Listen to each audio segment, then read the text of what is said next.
ભારતમાં ગીધની એકમાત્ર વસ્તી વર્ષ 2022માં પંચમહાલ જિલ્લાના પ્રખ્યાત યાત્રાધામ પાવાગઢ ખાતે નોંધાઈ હતી. વર્ષ 2022માં ગુજરાત વન વિભાગને પાવાગઢના ડુંગરાળ વિસ્તારોમાં જટાયુ પ્રજાતિના 15 ગીધની હાજરી વિશે જાણ થઈ. પંચમહાલ જિલ્લાની હાલોલ નગરપાલિકા હવે ગીધના સંવર્ધન માટે ગીધ રેસ્ટોરન્ટ બનાવશે. હાલોલમાં યોજાયેલી હાલોલ નગરપાલિકાની કારોબારી બેઠકમાં અંગે નિર્ણય લેવામાં આવ્યો હતો. એવો અંદાજ છે કે ભારતમાં ગીધની વસ્તી ફક્ત પાવાગઢના ડુંગરાળ વિસ્તારોમાં જ છે.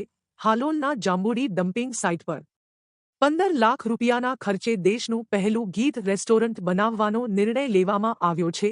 2 મીટર ઊંચા આ રેસ્ટોરન્ટમાં ગીધ માટે ખોરાક, પાણી અને અન્ય તમામ વ્યવસ્થા કરવામાં આવશે. પ્રકૃતિના ક્ષેત્રે પણ આપણી એટલી જ જવાબદારી અને ફરજ બને છે.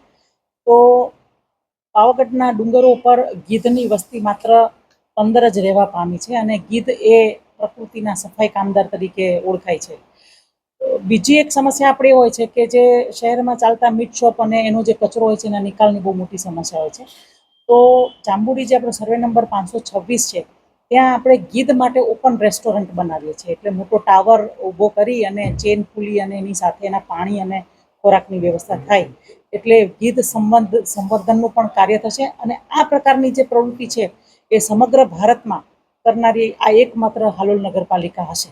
એટલે આ કામ પણ આપ સૌને જણાવતા હાલોલ નગરપાલિકા આનંદની લાગણી અનુભવે છે. કેટલા ખર્ચે તૈયાર છે?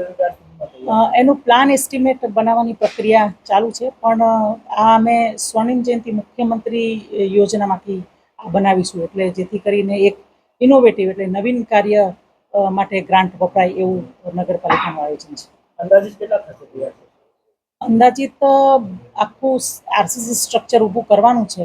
એટલે અમે માનીએ છીએ ત્યાં સુધી લગભગ, અને લિફ્ટ પણ મૂકવાનું છે, મેન્યુઅલ લિફ્ટ એક મૂકીશું. એટલે 15 લાખની આજુબાજુ આ પ્રોજેક્ટ થશે. એની હાઈટ કેટલી છે? હાઈટ એની લગભગ અમારે 20 મીટરની આજુબાજુ લઈ જવી પડે, કારણ કે ગીધ છે એ નીચે નથી આવતા અને માનવ વસવાટ થોડા દૂર રહેતા હોય છે.